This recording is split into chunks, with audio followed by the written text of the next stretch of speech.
Welcome to the channel. It's Jack with Stronghold Strength and Conditioning. And today we're talking about the 3 main areas that you're missing mobility that are killing your progress. But before we get into it, make sure you take a moment and hit that subscribe button so that you don't miss out on future content like this. Every Saturday, I'm putting out videos showing you how to resolve aches and pains, prevent injuries, and overall optimize your performance inside the gym and outside of it in your daily life and routine. It does not get much better than that. So go ahead and take advantage of it. Ready? Let's go ahead and dive into this one.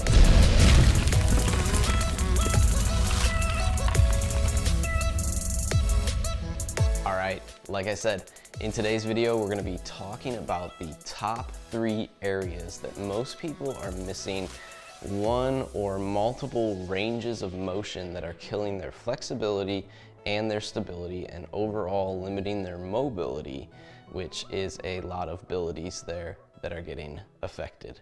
So when we get into this one, just understand that we're looking at missing range of motion as our driving factor here that is affecting the main other components of our mobility and causing us aches and pains, whether those be from training, recurring injuries, or simple stuff when you're moving about in chronic situations overall. So address missing ranges of motion.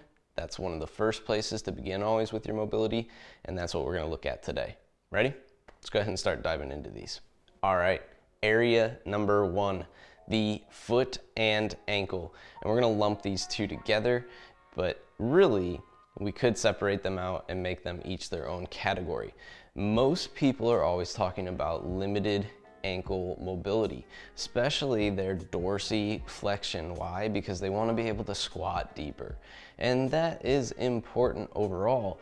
But while we're looking at the ankle mobility, a lot of us are completely forgetting about the whole foot that actually sits under that ankle and controls it. And we have terrible toe mobility overall. We have very little control over the toes. Our toes are in a bad position where we might have bunions or narrowing of the toe box and foot overall.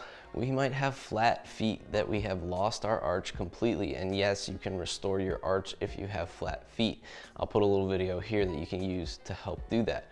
So the important thing to understand is it all starts from the base up, and we need to really establish a solid base with good mobility from the foot, toes that abduct and splay the way that they should, and the individual control of each of those toes to have the full strength of the foot that creates a solid base and structure to work off of. So if the foot mobility is not there, then guess what? Yes, the ankle mobility is not going to be there either, because all that musculature that's really controlling that, or at least a large portion of that, is up above the ankle in the lower portion of the leg. Yes, there are smaller intrinsic muscles of the foot which we want to focus on and individualize out, but a lot of movement comes from the calf and the shin when it comes to the ankle itself. And a lot of those muscles and tendons run through the ankle into the foot as well. So there's this overlap there, which is where we can lump some of them together in this way. So focus on, first of all, restoring the foot mobility, making sure that your toes have the movement that they should, making sure your foot has the arch that it should. Then now let's look at your ankle mobility, whether you have the dorsiflexion that you should or the plantar flexion that you should, which is honestly another one that is commonly missing. We don't have the full dorsi or plantar flexion that we should in either direction around that foot or ankle, because we don't have the foot mobility and control that we should, and that's where both things get locked up and summed together there. So help the foot out and you'll help the ankle out. It's as simple as that. You'll help the whole leg and body out as well, because you're building a solid base to work from. Key area number 2, our hip mobility. Now this is the other common key search phrase that you'll find, hip mobility, and it is again talking about a lot of different ranges of motion. The 2 biggest ones that most people are going to be missing that you'll see are hip internal rotation and hip external rotation. So it is our rotational capacity at the hip that is really failing quite often. Why? Because we're not using it regularly and nobody knows how to actually use it within their movement, it seems.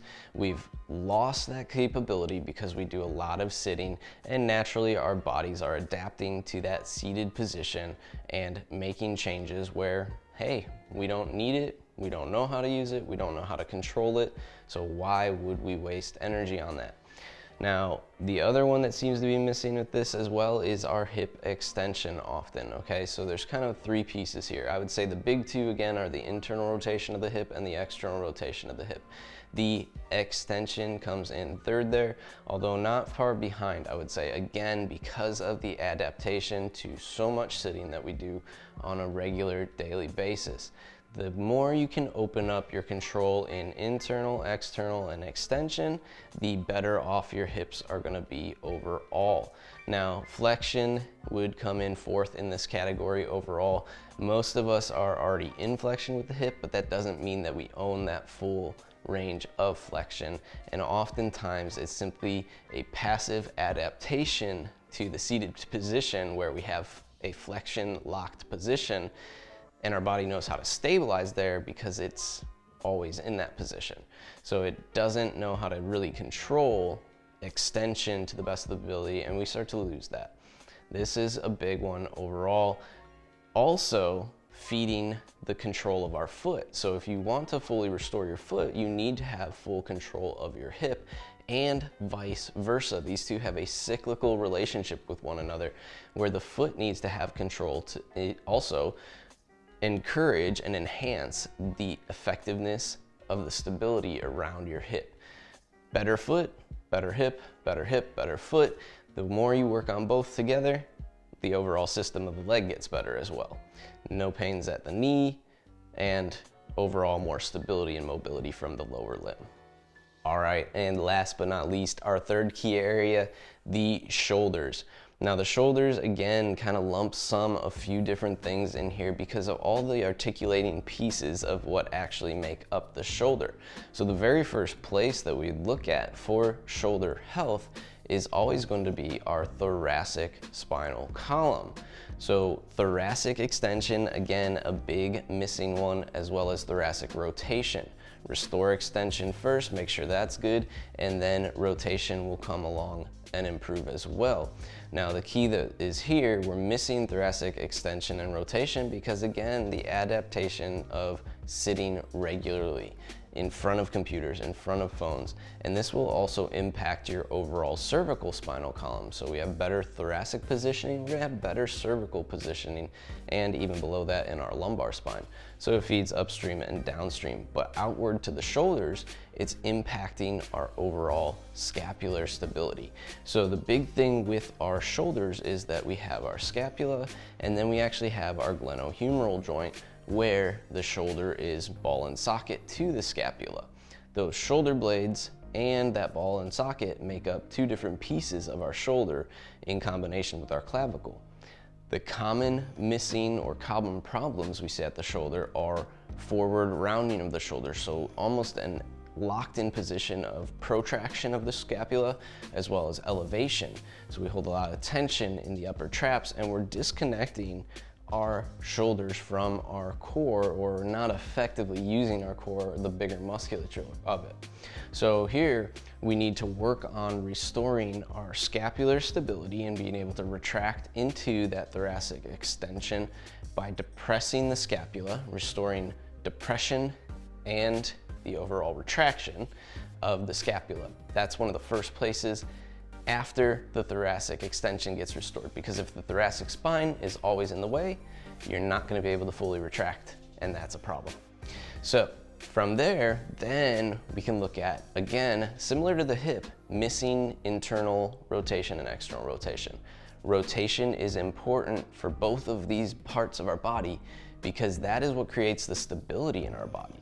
It's rotational torsion that creates stability through our legs and through our arms. Also why the foot is so important, and a solid base is so important, because if we don't have that, we're in trouble with creating that rotational force. Here, it's the relationship of the hand and wrist with the shoulder. But Since we use our hand and wrist a little bit more, less problems there. We're always using our hands, we're not using our feet as regularly. So we see fewer problems at the hand and wrist, although they still occur there. Now, internal and external rotation, again, are the stabilizing keys to the arm, and when we lack those, that is one of the biggest problems. We'll also note that similar to extension for the hip, we lack flexion of the arms overhead often. And again, this can relate back to our thoracic spinal column, but it also relates back to just the fact that we don't do a lot of overhead work if we're not hanging from bars or doing pull-ups or anything like that. So we start to lose that overhead positioning as kind of our third factor that's at play, fourth, fifth. There's a lot at the shoulder, right? Adding up here. So not being able to fully flex overhead with the arms in full extension would be right behind internal and external rotation of the shoulder and that control. And all of those put together likely make up the majority of your mobility woes at this point. All right, and there you have it. The 3 key areas or most popular areas that most people are missing out on range of motion at the joints and control of those joints, the flexibility around those joints to overall maximize their mobility and keep themselves moving, pain and injury free overall. If you like this video, make sure you let me know by clicking that big thumbs up down below, and take a moment to share this one with a friend who has reoccurring training aches or injuries or struggles with stiffness and overall limited mobility. These are the common ones. Help them by giving them a little understanding as to why they need to work on these things. And if you are somebody who struggles with training aches or injuries yourself, and these are things that have been limiting your overall performance and you want to start to work on them, what I want you to do right now is drop down below in the description here, fill out the coaching application so that we can get in contact with you and have you headed in the right direction to moving pain-free and freely throughout your day. Down in the description, go ahead and fill it out and we'll get in contact with you. Last but not least, if you have not already, make sure you take a moment and hit that subscribe button so that you don't miss out on future content like this. Every Saturday, I'm putting out videos showing you how to resolve aches and pains, prevent injuries, and overall optimize your performance inside the gym and outside of it in your daily life and routine. It does not get better than that. Welcome to the Stronghold Army. See you next week.